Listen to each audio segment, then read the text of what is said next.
12th generation F-150 3.0 Liter Ecoboost. Ugh. So driving down the road, all of a sudden you're gonna have overheated, go off the dash. You're freaking out. Hey, what's going on? You got coolant stuck all over your motor, even up on top of the PCM. What the hell happened? Freaking A. So this little part from Dorman, because this hose tracks all the ways down the side of the valve cover, comes over here through the charge pipes, goes down to the water pump on the face of the block, eventually comes out even further, and it ends right there, the connection on the coolant tank reservoir. You're gonna need to take all that off. It's a lifetime warranty at O'Reilly's, but that's what I'm gonna be doing today. I've already replaced it once. It's just unfortunate. That's what happened going down the road. That little fitting gets heat treated and breaks. I don't know if you can really see it, but that's frayed pretty bad. So this clips off pretty easy. On that, we'll go through the process, taking it all out and then getting it replaced and installing a new one. Thank God for lifetime warranty. Thank God for O'Reilly's and high mileage vehicles. 500,000 miles doesn't come by easy, but sometimes you got to take care of stuff yourself. So let's get into it. So get you a flathead, funnel, and a jug for retaining. Go to the passenger side of the vehicle. Hopefully you got a board to lay on, so you don't have to lay on the ground. Struggle. Crawl up underneath here. We're gonna drain the radiator. Passenger side, up underneath here, what you're looking for. I'm gonna put my finger on it and then zoom in. Right there. That will take a flathead right there on the face of it. But at the bottom, that spout is where your radiator will drain. So go ahead and get it all set up and ready, funnel and everything. And then when you go to crawl out of here with it all set up in place, if you open up the coolant reservoir, it'll start. So it'll kind of sit and hold vapor lock until you take off that coolant reservoir cap. So I'll show you. Okay, you can hear it slightly coming out. Ugh. It's gonna suddenly go. There it goes. I might just, I lost it. That's fine. There's only so much of you can salvage anyways. Prepare yourself, you're gonna be taking a shower afterwards. Alright, so I just want to be thorough with you guys so you're aware. So there's the hose.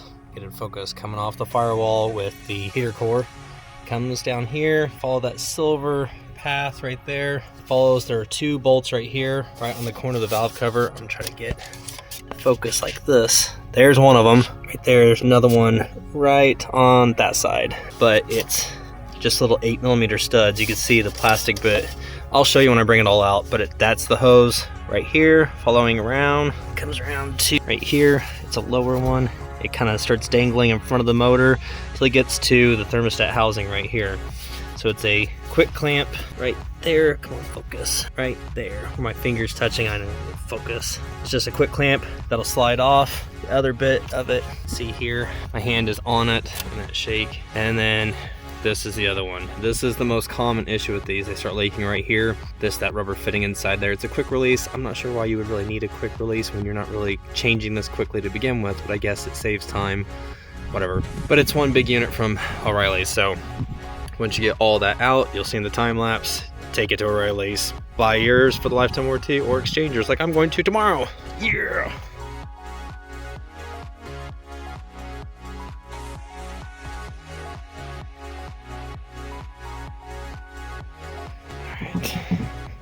Anyways, so here's the bit that came off the firewall, and what it's missing is basically, you can see it's a jagged edge. That's a snap. That's where it broke, but it had an extension that went in maybe an inch and a half that allowed it to kind of grip that and hold on. So it had a quick connect. You could still put this on, except for where it's coming out of the firewall. It's too small because it was made for a different size fitting. So the inner diameter of this is too big for that. But when you've got a lifetime warranty like this is from Dorman, so you might as well just take it off and replace it, you know what I mean? But it's $117 from O'Reilly's. I already bought it once before, so what I gotta do is take it in, get us a new one. So let's take that in right now. O'Reilly's.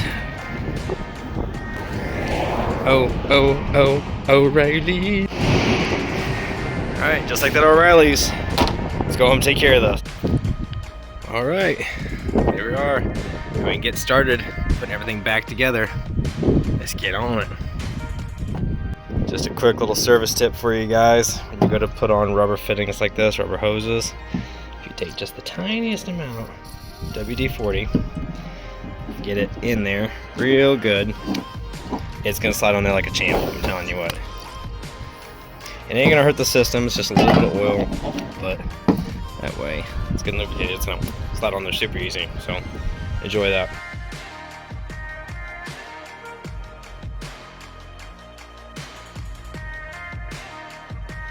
So we're about to finish up here. We've got the new hose right here. It's all new. You can kind of see it right there. So right here in the corner, I want to make sure you see this very clearly. You can see the black hose, the new bit. It goes on the front stud there, and the back one will just stay open, but the charge tube itself has this bracket, so it goes left and right.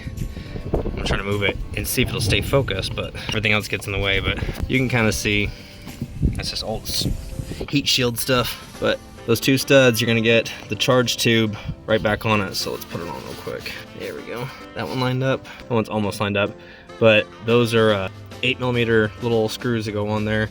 And after that, it just quick connects right there. I did put WD-40 on it, gave it a good rotation, so that seal will get on there nice and well. Yes, I'm speaking like a redneck, but whatever. We're almost done. We're gonna load up the coolant and take it for a test drive, make sure everything's leak free.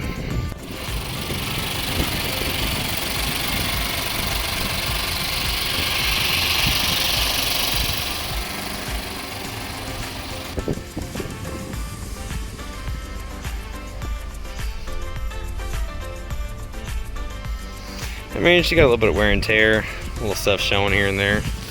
But still, what else could you expect from a vehicle that's seen 500,000 miles? I mean, come on.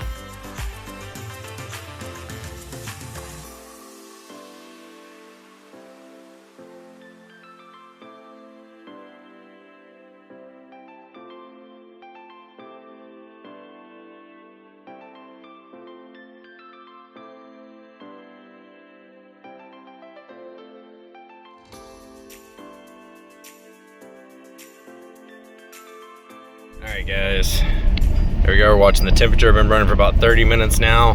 Check the coolant and it is still at top level. Got the heat blowing. It's ridiculously hot in here. 90 degrees when it's actually 76 out. It's uncomfortable. You can see the coolant staying, or the temperature gauge staying right dead in the center. So that's exactly what we want. We want to keep everything flowing and going well. I even checked out the thermostat gauge, and the radiator itself is at 111 temperature now, and the cross-through pipe is at 192. So everything seems to be flowing good. Thank you guys so much for watching. Make sure to smash that like button and subscribe and stick around, because now we've got, what is it, 505,000 miles, all original Ecoboost 3.5 liter. It's kind of unheard of. I think it needs cam phasers now, because I started up, it had a little bit of a rattle, but we'll see where the time takes us. But thank you guys so much for watching. We'll catch you in the next one.